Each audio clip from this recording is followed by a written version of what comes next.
Then let me start. Good afternoon, everyone. My name is Jeon, and I'm a PhD student from Sungkyunkwan University in South Korea. It's my honor to be here, and today my presentation is on explaining family policy variations and causes to cope with COVID-19 in East Asian countries. As COVID-19 has engulfed the globe in 2020, governments needed to react to severe crisis urgently. Daycare center, kindergartens, and schools were closed partially or fully for preventing the spread of the virus. The time that children spend at their home increased, the possibility of caring was fully transferred to their parents, especially to women. Then, what did each government do to reduce the burden of caring after the outbreak of the virus? The purposes of our study are as follows. Firstly, we compare and analyze initial family policy responses in China, Japan, and Korea to counter the virus. For these, family policy that were implemented from January to April 2020 were analyzed. Secondly, we investigate causes of the differences in three dimensions such as political factor, public health factor, and existing institution factor. COVID-19 first broke out in Wuhan, China, December 2019, and then spread to Korea and Japan in January 2020.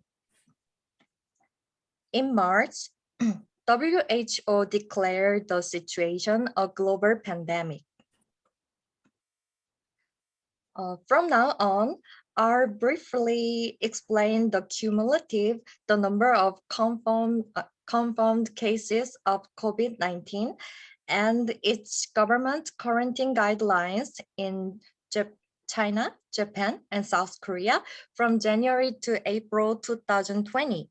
Firstly, the Chinese government officially acknowledged the possibility of person-to-person transmission of the virus in the middle of January and immediately sealed up the city of Wuhan. In February, the government encouraged companies to work remotely and ensure that the wage wouldn't decrease while employees work at their home. So parents with their job could work and take care of children at their home. However, if parents were infected with the virus, the children were left alone. The government instruct local government to rescue and protect them quickly.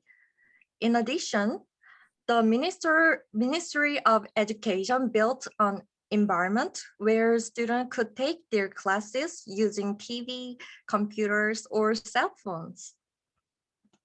Let's move on to the next one. In Japan, the Diamond Princess cruise carrying infected people entered Yokohama in early February. After passengers disembarked, as the number of confirmed cases increased in the community, Shinzo Abe, former prime minister, abruptly decided to close school temporarily to prevent the spread of the COVID-19. The closure lasted until May, as an emergency was declared in April.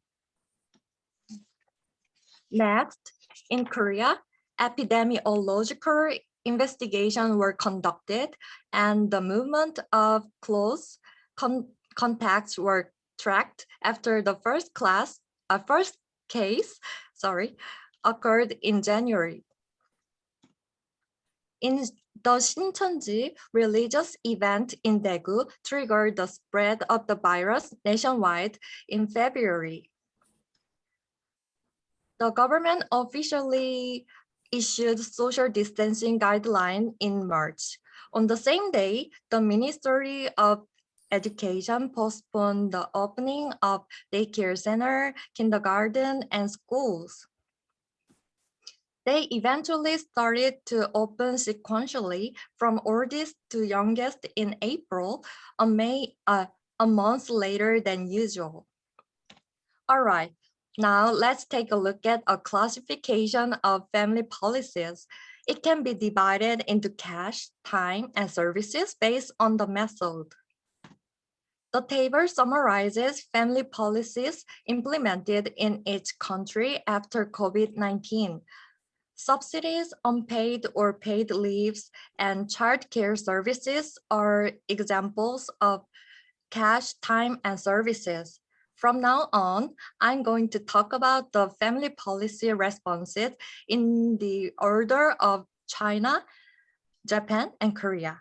Political factors, public health factors, and existing institution factors were utilized to investigate the causes of the multiple differences, and I would give you some time to read.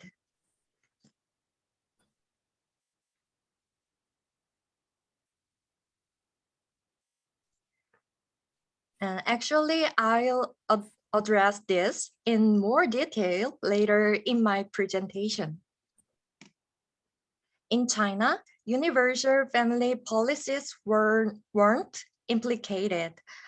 That's because they were not a political priority. Even after the COVID-19, the government didn't subsidize our family with children or provide care leaves. Instead, the government protected the children who are left alone without parents. Actually, we couldn't find an actual political factor yet, so I will appreciate if you give me any good ideas about it. A lockdown was implicated as a public health policy to prevent the spread of the virus. Since parents could take care of their children, the government focused on carrying out policies to rescue and protect children who are left alone without guardians. After COVID-19, the Chinese government carried out a policy to provide cash and services to children without parents. Telecommuting might not be considered a family policy because it was targeted all workers, not parents. These passive family policies are considered to stem from the context in which policies to support vulnerable children were mainly implemented before COVID-19.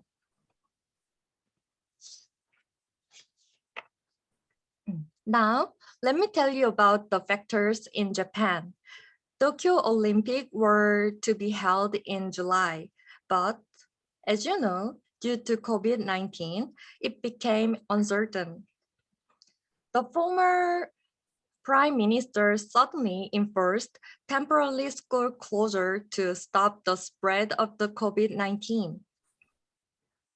In response to the sudden closure of schools, the government promised support to alleviate the burden of care. Japanese government didn't implement a lockdown but declared an emergency. The government ensured workers and freelancers could apply for paid leaves and provided emergency care services to healthcare, nursing, and welfare workers. In addition, the government subsidized households with children for caring. Cash, time, and services were all utilized for family policy responses as before COVID-19. After COVID-19, family policies are implemented in a way that expanded the recipients and amounts in existing ones.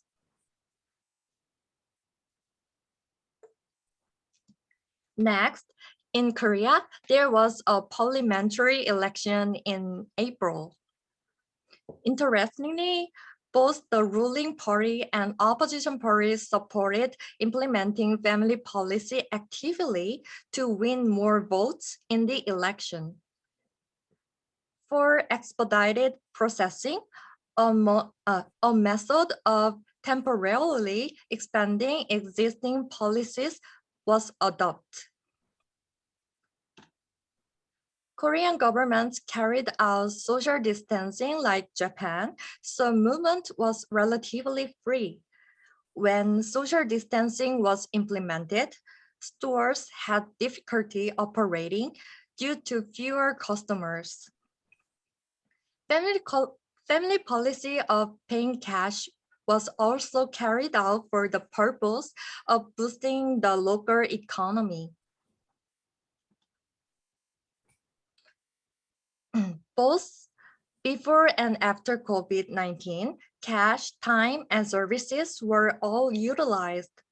Family policies were implemented in a way that expanded the recipients and amounts in existing ones like Japan.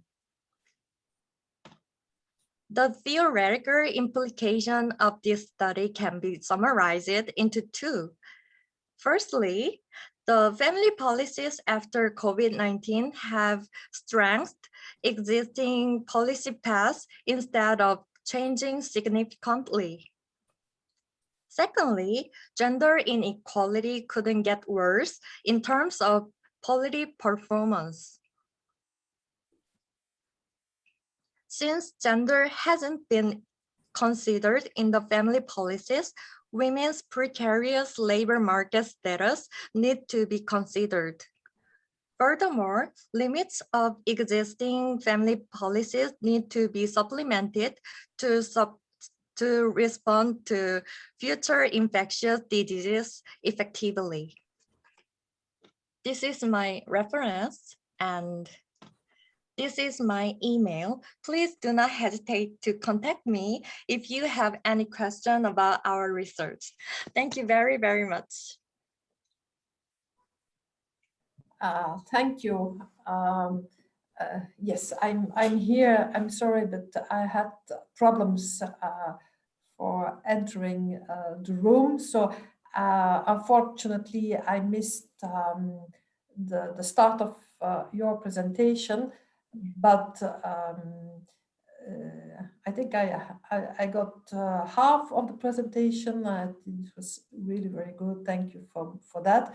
I would suggest to have the three presentations and then a round of discussions. But for all those who have a question or remark, I encourage you to put it in the chat box, and then we'll make it easier to have the discussion after the presentation of the three papers. So please,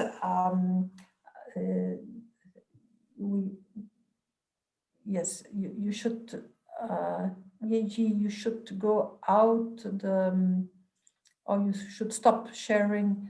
Yes, okay, yes. perfect, perfect. And then I would like to ask the second presenter to share. Yes, and this seems to work. Yes, okay, perfect. Go ahead. Yes. All right, thanks so much. So yeah, thanks everyone for joining the presentation. I'll be talking about our study on the distributional effects of COVID in 5 African countries.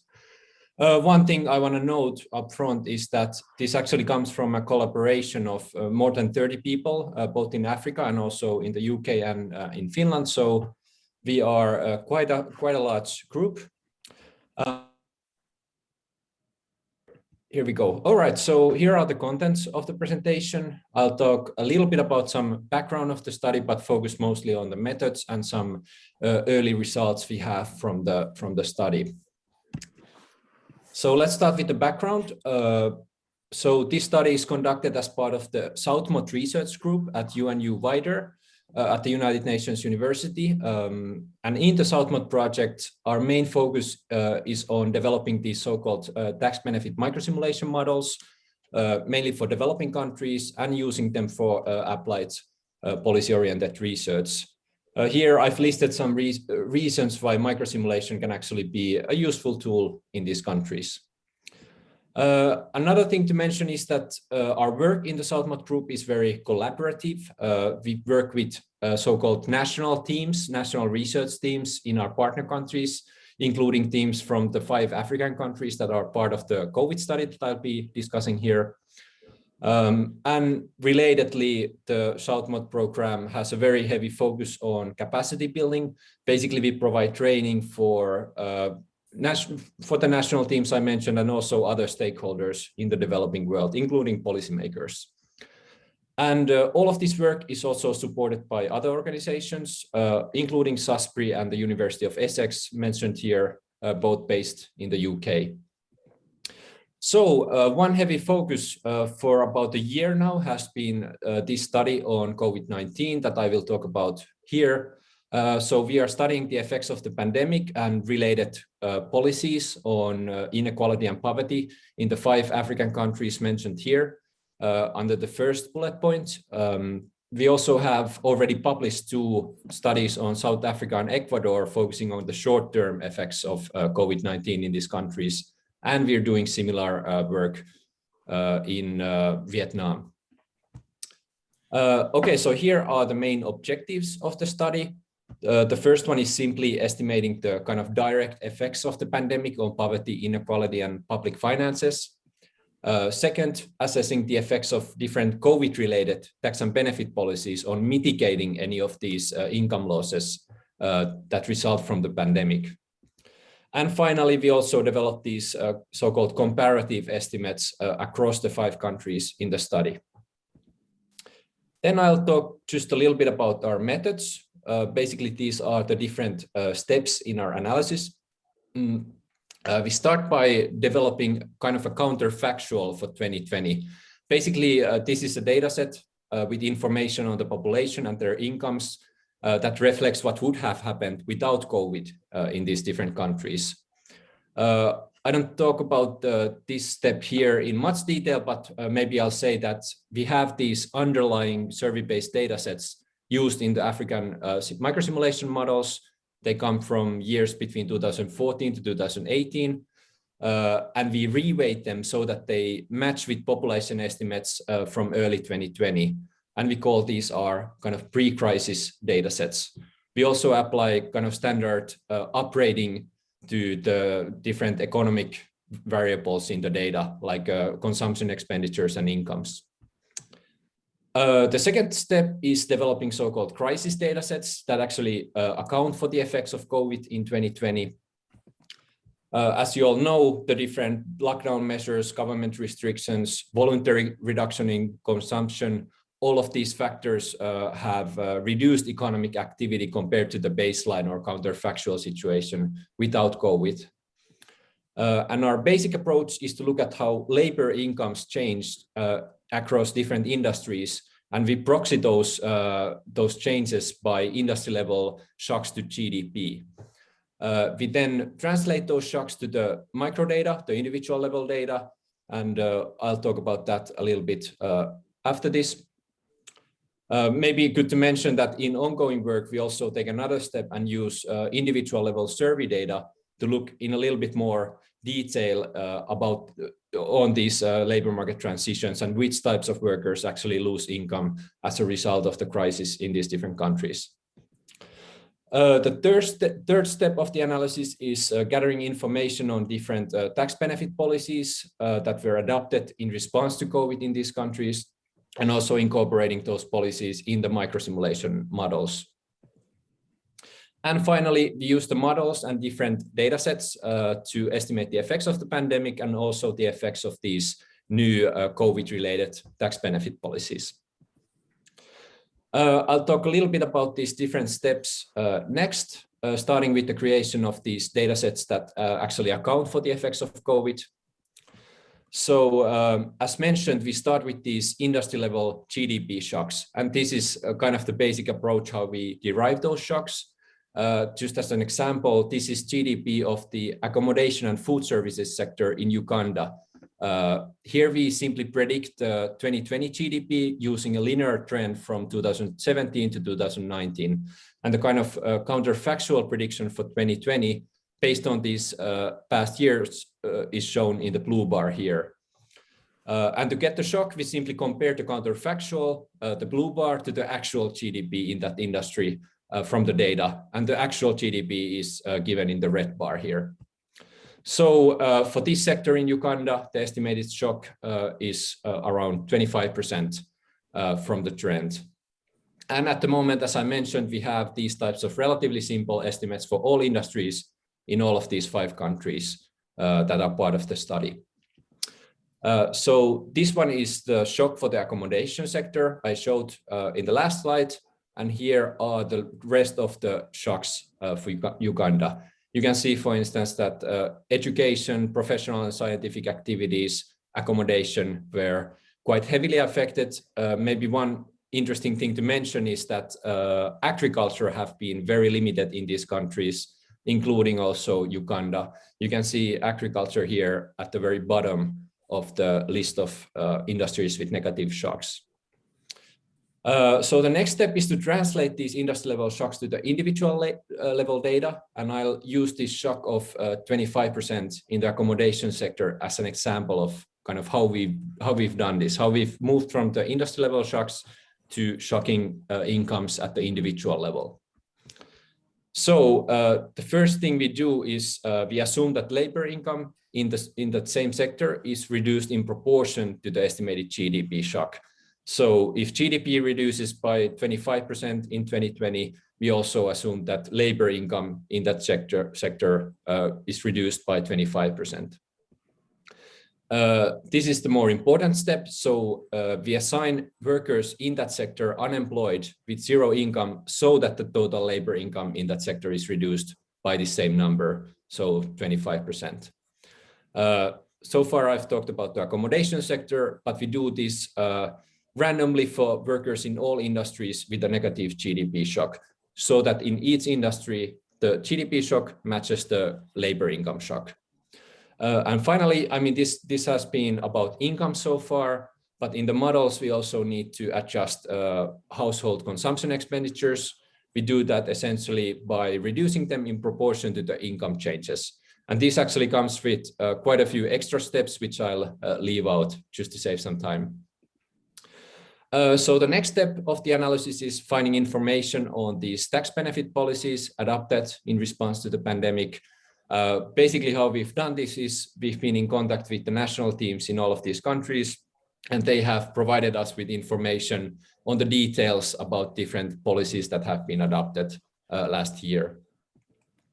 Maybe something to mention here is that these types of measures in general have been very limited in Africa, which is very, very different than what we've seen, for instance, here where I am in Finland and in Europe in general. So that's definitely something to keep in mind. However, there are some policies that have been adopted in response to COVID. I saw some examples here. So for instance, in Mozambique and Ghana, utility fees were reduced for consumers after the pandemic hit, basically in the spring of 2020. Ghana actually had a pretty large number of measures tackling COVID, which we have modeled, but as I'll show later, the overall impact of these policies was negative on incomes, interestingly. And this is fully because a large school feeding program in the country was stopped for 9 months because of school closures during COVID. And that actually kind of reduced additional incomes for people during that period quite a bit. In addition to these policies in Ghana, which we have modeled, another policy for which we have some results is the emergency social gas transfer in Zambia. This benefit was provided to specific poor households for a period of 6 months. In US dollars, it was about $20 per month per household for that period. And then finally, the last step in the analysis is actually running these microsimulation models with different data sets. basically the pre-crisis data sets, the counterfactual, and the crisis data sets that account for the shocks. Yeah, basically doing this, we develop estimates of the impact of both the pandemic itself and also the impact of these new COVID-related tax benefit policies. And to save time, I'll skip the details about this step here and move directly to the results. Actually, yeah, here I have some details, but maybe we can, maybe I'll say something about this here. So we run the Euromod system. That's actually kind of a main system currently, especially used in Europe to run microsimulation models and change microsimulation models. We run different microsimulation systems with and without the shocks from COVID, basically comparing the pre-crisis and crisis data sets, and also with and without these tax and benefit policies in response to COVID. We also need to scale these policies appropriately. Many of them were not in force for the whole year of 2020. So for instance, in the case that the policy was in force only for 3 months, we have to scale that so that it's paid only for the period that it was actually paid out in the country. So we analyzed the effects, especially on household disposable incomes. And one interesting thing we can do is actually decompose changes in these disposable incomes into the direct economic shock from COVID, the general tax and benefit system, basically automatic stabilizers, and the effects of these new COVID-related tax policies. We get these population-wide effects on the poverty rate, Gini coefficient, and public finances. And as mentioned earlier, we can also compare effects across countries. For this, we need to use purchasing power parities across the countries, and for instance, standardized international poverty lines instead of the national poverty lines that we generally use in these types of studies. All right, so let's move on to the results. This figure is mostly just to introduce these graphs. So this is the median disposable income in Zambia in 2020. The green bar shows the counterfactual situation, basically what we get from our counterfactual data set, or what if COVID hadn't happened. The red bar shows the outcome after implementing the income shocks, basically using the crisis data sets I mentioned. And the orange bar shows the outcome with the income shocks from COVID and also the effects of the emergency cash transfer in Zambia. So you can see that COVID itself reduced median incomes by around 15% based on our estimates, but only by about by 9% if you account for the cash transfer. So the cash transfer actually seemed to be quite effective in kind of mitigating these income losses in Zambia. For the other 4 countries, we have similar estimates. For Mozambique and Ghana, also estimates involving these COVID-related policies I mentioned. As mentioned, in Ghana, these policies actually led to larger income reductions than would have happened without these policies. And this is purely because of the discontinuation of the school feeding program due to school closures during COVID. In Mozambique, the COVID-related policies only involve a small utility fee reduction, so the additional effects of these measures are not large. The COVID shock was 6.7% on median incomes and 6.6% if you account for this small utility fee reduction. But overall, in terms of median incomes, the effects are quite large. Zambia was affected the most, even with the policy, followed by Uganda, Mozambique, and Ghana. This is a similar figure for poverty rates. Here I'm using a threshold of people earning less than $1.9 per day, and that's international dollars, kind of harmonized across the countries.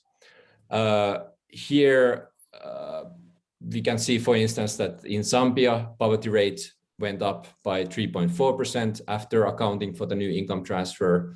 It went up by around 2% in Mozambique and 1.5% in Uganda. So overall, you could say that these COVID had pretty limited effects on extreme poverty. But of course, as you can see from here, even without the crisis, a huge portion of the population has already been below this small poverty line before the crisis. And of course, these people under the poverty line have also lost income and lost consumption opportunities during the crisis. The effects here show the Gini coefficient. You can see that these effects are also surprisingly modest. As you know, one of the explanations for these limited effects is that agriculture didn't experience a large shock, and agriculture actually employs a huge number of people in each of these countries. So that kind of served as a buffer against any income losses in these countries.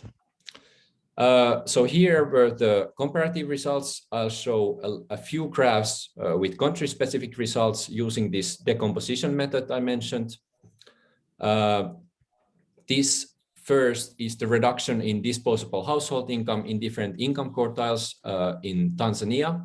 If you look at, for instance, the gray bar on the left, it shows the average impact on earnings of the poorest 25% of households. In Tanzania, that's only about 0.2%, so pretty limited. And if you look at the kind of shape of these bars, you can see that incomes have decreased in relative terms the most in the middle of the income distribution. The overall effect of the crisis is shown by the white dots here at the bottom of the gray bars. And why those are not exactly the same is because of automatic stabilizers. So people have paid a little bit less taxes and social insurance contributions because of the lost incomes. And that's what we call automatic stabilizers.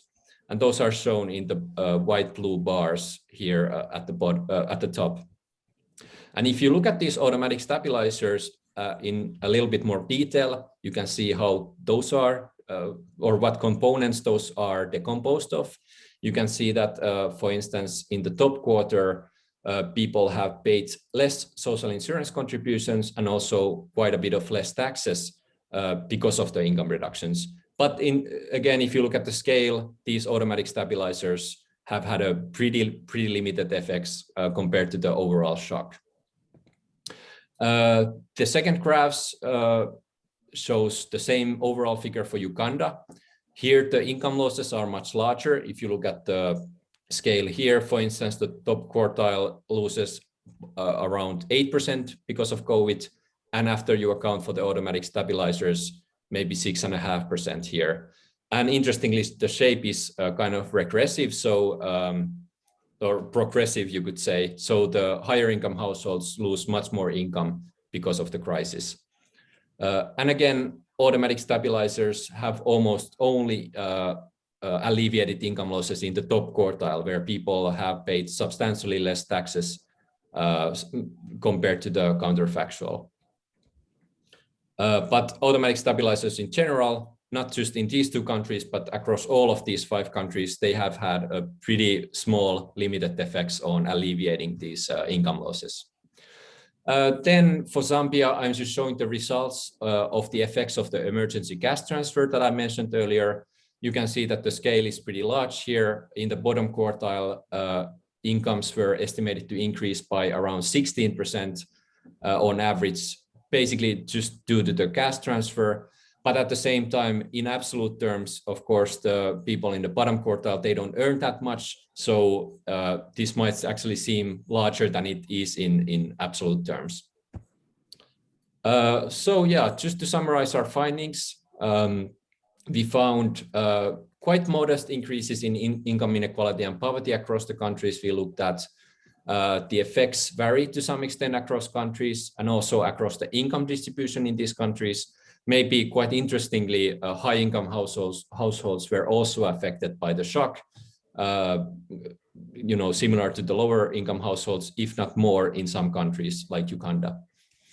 And one of the reasons for this was the small income shock in agriculture. I showed you the shock for Uganda, which was basically non-existent, but the same has been true for almost all of these countries.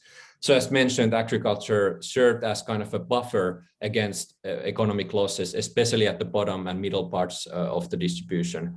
But at the same time, even within agriculture, people are faring differently. So there are people who actually lost income in agriculture, but some gained income, and some people actually entered agriculture based on the microdata we've been looking at. Then in terms of COVID-related policies, the emergency social cash transfer in Zambia, it appears to be quite effective in alleviating income reductions at the bottom of the distribution. In terms of other countries, these policies have been mostly of pretty limited scale or basically completely missing for some countries last year. Ghana was an example of a country that did have a large number of policies, but based on our estimates, any positive effects were kind of shadowed by the discontinuation of the school feeding program that I mentioned. So that actually ended up losing people a lot of consumption opportunities last year. Then I talked about automatic stabilizers, basically people losing income and because of that paying less taxes or getting some benefits, paying less social insurance contributions. Overall, automatic stabilizers didn't have much of an effect in alleviating these income losses. One big reason for these sub-Saharan African countries is high informality. So many people work in the informal sector and are not eligible for any income means tested benefits simply because they are kind of not in the system. They are in the informal sector.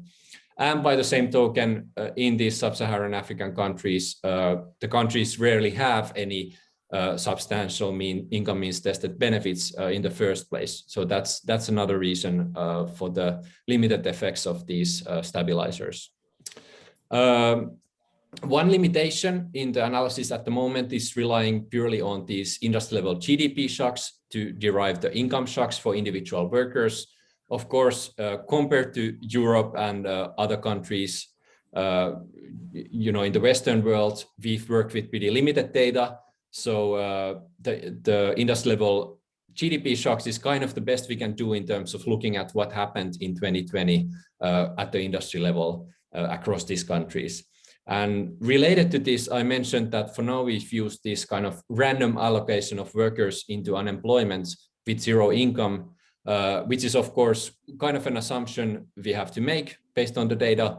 But one thing we've recently incorporated in this study is using this kind of new microdata from the World Bank, where we can actually look into these labor market transitions due to COVID in much more detail. Basically, we can see the characteristics of those people who are more likely to lose income during the crisis.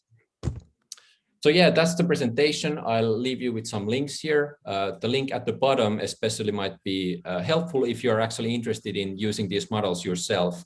And we can use these models for many other things than simply looking at the effects of COVID and related COVID policies. They can be used for estimating different social protection reforms, tax reforms, and so on in several countries, including these African countries, but also, for instance, Vietnam and Ecuador and Ethiopia, which we've been working with.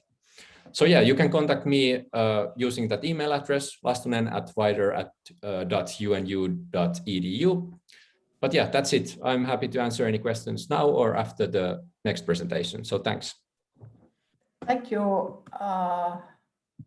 Thank you very much. I would like to congratulate you with this very courageous work. And very important work, because we all are focusing on our countries and our regions. And Africa is mostly left out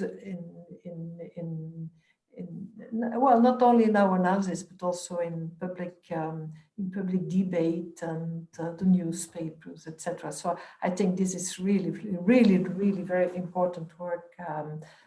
Thank you very much for that. But I suggest to take the questions after the three presentations, and I invite the next presentators and the next group to take the floor, the virtual floor, and to share the PowerPoint.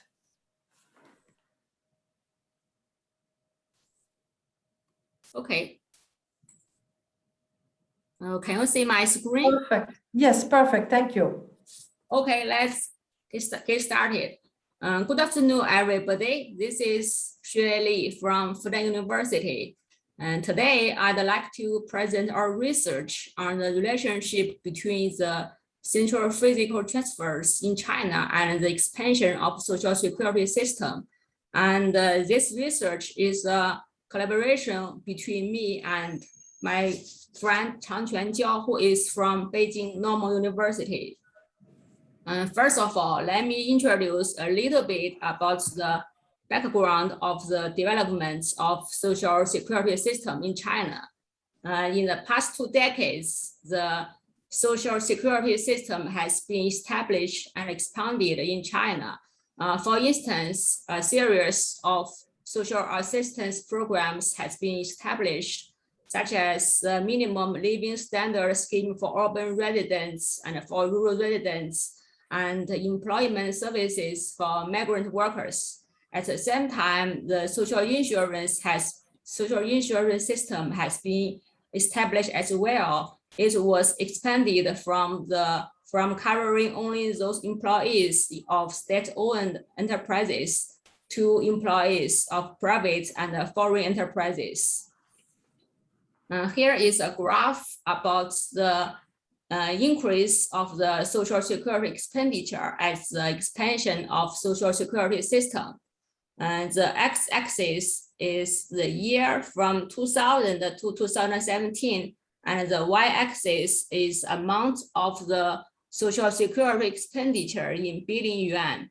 The black solid line is the overall social security expenditure, and because in China, the social security expenditure is composed of the social insurance spending and the social assistance spending. So you can see the short dotted line is the social assistance spending, and the long dotted line is the social insurance spending.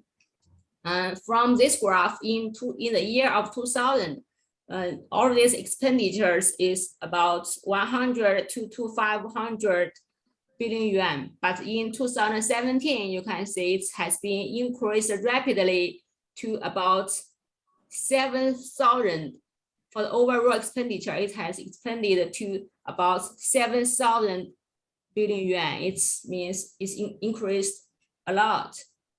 So here is an interesting question: is what was the drive for the expansion? Most research focused on the local government.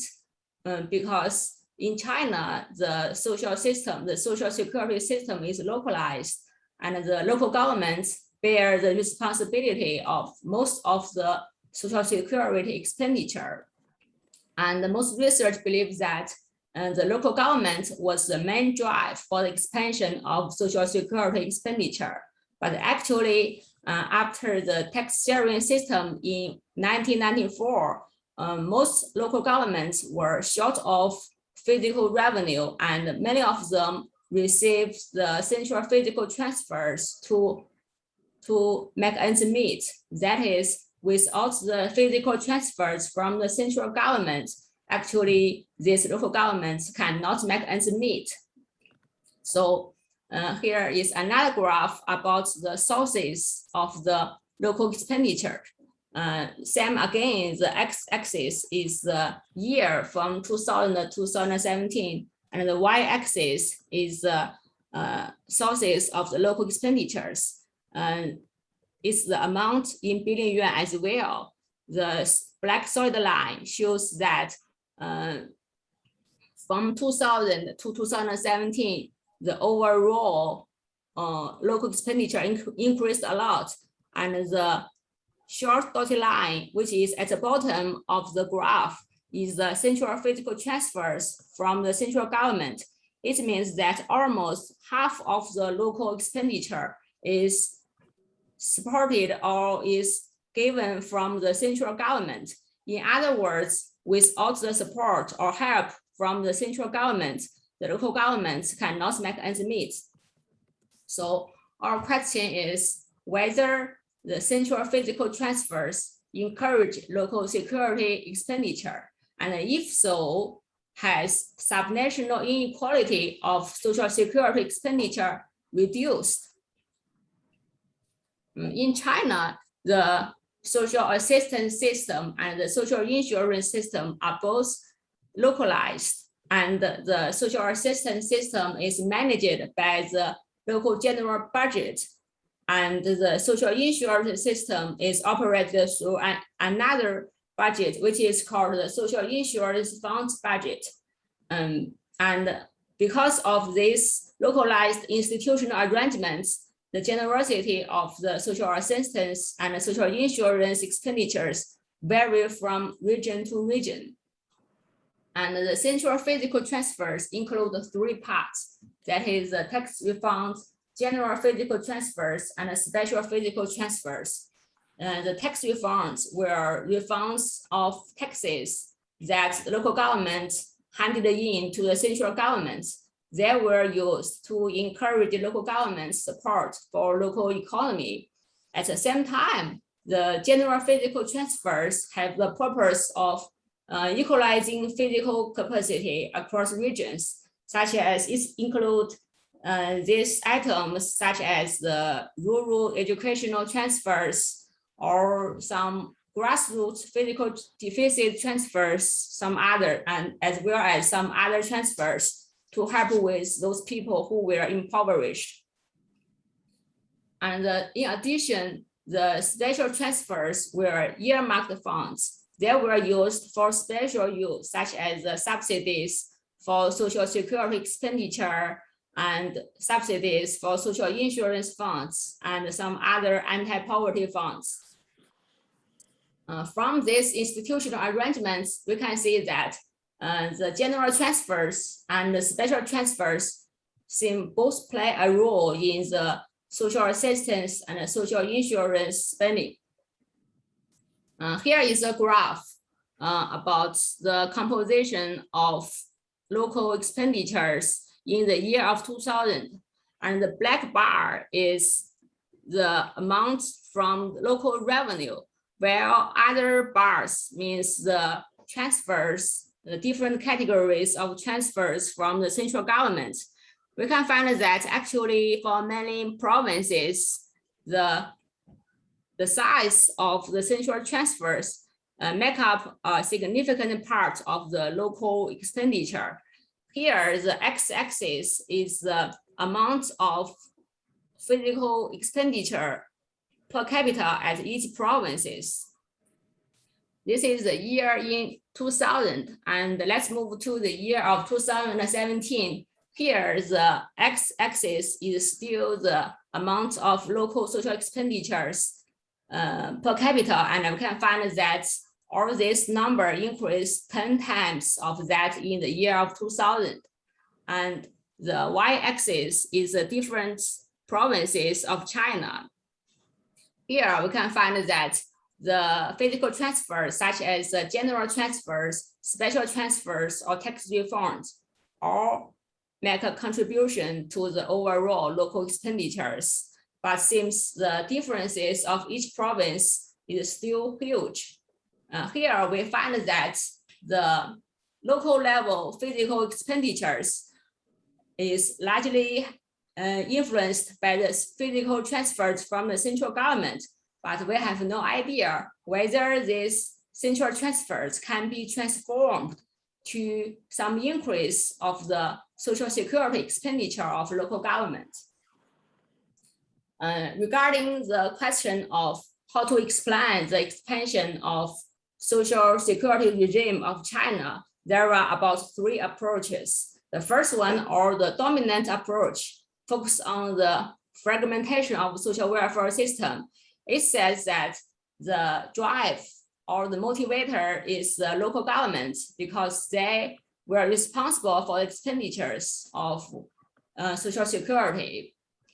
And the second approach focuses on the role of the central government. It says that actually the local government has no intention to expand its local social expenditure because it just consumes its own physical resources. Actually, it's the central government, not the local government, who play an important role in the expansion of local social security expenditure. And the second approach is also called the Recentralized Approach. also recently there is another or the third approach. It says that actually the both centralization and decentralization coexist in China, and there's some flexibility between central government and the local governments. We agree with the second and the third approaches that the role of central government is important in terms of determining the size of local social security expenditure. And we agree with the third approach is that although the central government play a role, the localized variation of social security expenditure may still exist. So what we have done in this research is to improve it by examining each category of physical transfers to distinguish different roles of different categories of central transfers.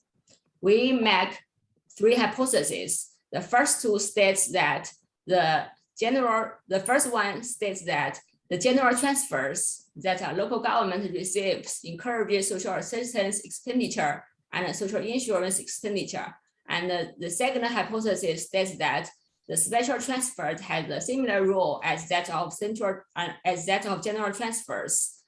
The third hypothesis tries to compare the role of tax refunds with general and special transfers. It argues that the role of tax refunds may be smaller than the role of than the role of general transfers or special transfers, because it was not designed to help with social security.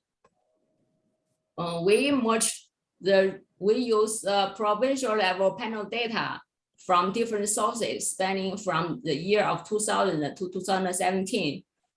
To analyze the panel data, we use a fixed effect model, and we differenced variables to remove unit roots to avoid the biased estimation of variables. The dependent variables are to measure the generosity of social security spending. The first one is the social assistance expenditure per capita. The second dependent variable is the social insurance expenditure per capita. The third one is overall social security expenditure, which is by summing up the first two, but subtracting the overlapping part of the first two. And the first result describes the relationship between physical transfers with social assistance spending of each province. We find that the special transfers, which is in bold and black on the fourth column, it said that the special transfers significantly increase the social assistance expenditure, but the general transfers does not show any significance, although it is positive. Other control variables include the development of the economy and the population structures of the province, such as aging, the urbanization, and also we include some labor measures to describe the relationship between labor and capital, use the measure of labor disputes. And the second result shows that the relationship between physical transfers and the social insurance expenditure. We find that you can see in the third and the fourth column, which is the two numbers in the red, the two columns in the last two columns, the general transfers and the special transfers both significantly encourage social insurance expenditure. And furthermore, we examine whether the overall social expenditure were encouraged by the general transfers and the special transfers, as well as the tax refunds. And we find that both the general transfers and the special transfers significantly encourage the overall social security expenditure, but the tax refund does not show any significance. So till now, we have found that the central transfers, especially the general transfers and the special transfers both encourage the expansion of the localized social security expenditure. And then we're trying to see whether the subnational inequality has been decreased or not. This graph shows that whether the social assistance expenditure of each province has been changed from the year 2000 to 2017. The x-axis is the amount of social assistance expenditure per capita, and the y-axis is each province. The black bar is the amount in the year of 2000, and the green bar is the increased part from 2000 to 2017. We find that from 2000 to 2017, for all provinces, the increased part is huge, but the subnational inequality among provinces still exists. Similarly, the subnational inequality in terms of social insurance expenditure exists as well. For all of these provinces, they have increased a lot in terms of social insurance expenditure per capita, but the subnational variation among provinces is still large. We also calculate the Gini coefficient of social security expenditure from the year of 2000 to 2017. We find that in terms of social assistance expenditure, the Gini coefficient is largely maintained at the same level, around 0.3 to 0.3 and 5. But for social insurance expenditure, the Gini coefficient seems dropped a little bit from the year of 2000 to 2017. But overall, it seems that the subnational inequality in terms of the generosity of social security spending does not change much. So from this research, we find that the physical transfers from the central government actually encouraged the expansion of local social security regime. But such expenditure, but the transfers do not reduce regional inequality of the social security expenditure. In other words, we can categorize the social security regime in terms of decentralized growth. On the one hand, the central support or the co-funding of central and local governments is the main drive for the expansion of localized social security regime. But on the other hand, the central transfers does not make an effort of recentralizing the social security regime at a national level. It's still maintained at a localized and at a various level. The subnational inequality still exists, and the redistributive effect of physical transfers is limited. Also, we find that the subnational variation among provinces means that any effort to coordinate the regional difference of social security system is very unlikely. The localized social security regime will maintain for a long time. And this is basically what we have found in this research. And thank you for all your comments and feedback and suggestions. Thank you very much. Thank you so much. This was really interesting also from a European point of view, because these issues are at the heart of European social policy making, issues of inter-regional transfers and convergence, the upward convergence, which is central goal of EU social policy making. So this is really interesting. Thank you so much. Unfortunately, we do not have time for questions and discussion. I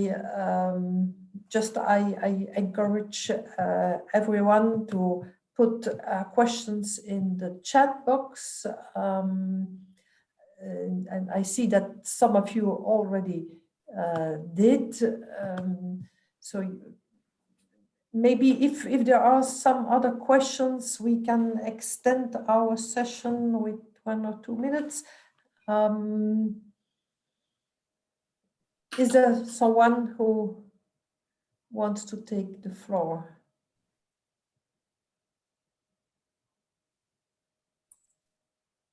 No? No one? Then yes, that's the PowerPoint. Thank you. If we can, it would be nice if everyone could send the PowerPoint on request, of course. So if one of you wants to ask the question, the PowerPoints, I would say we can do that by email. Okay, then I think that we can close this session. I learned a lot. It's unfortunate that we don't have the time to talk to each other during a coffee break, a real coffee break. But let's hope next time that we will be able to do that either in the nice place of Sigtuna on the lake, or otherwise, who knows, in Hong Kong or another place in the world. I wish you the very best. Thank you for the presentations. Thank you for the work. And I wish you a very good conference. Enjoy. And hopefully that we will meet each other in some other sessions. Bye. Bye-bye. Bye-bye, thanks. Bye bye. Thanks. Bye-bye. Bye.